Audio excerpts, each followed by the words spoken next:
রাসূল সাল্লাল্লাহু আলাইহি সাল্লাম বলেন, তোমরা বেগানা নারীকে দেখে চক্ষু নিচু করো, আমি জান্নাতে নিয়ে যাওয়ার জন্য জিম্মেদার। তিনি বলেন, হঠাৎ যদি কোনো মহিলার উপরে চোখ পড়ে যায় তাহলে মুখ ফিরিয়ে নিতে হবে। তিনি বলেন, হঠাৎ যদি কোনো মহিলার উপরে চোখ পড়ে যায় তাহলে মুখ ফিরিয়ে নিতে হবে।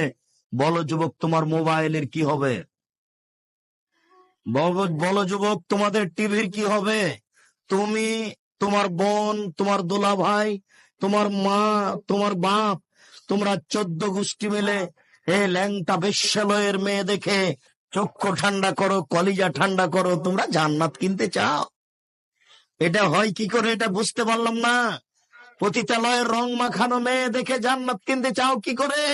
আলাইনা নেতাজ নিয়ে জেনা হুমান নাজর, দুই চোখের জেনা হচ্ছে চোখ দিয়ে দেখা। অলোজনানে জেনা হল ইস্তেমা, দুই কানের জেনা হচ্ছে কান দিয়ে শোনা। অলিয়াত জেনা হল বাৎস, হাতের জেনা হচ্ছে হাত দিয়ে ধরা।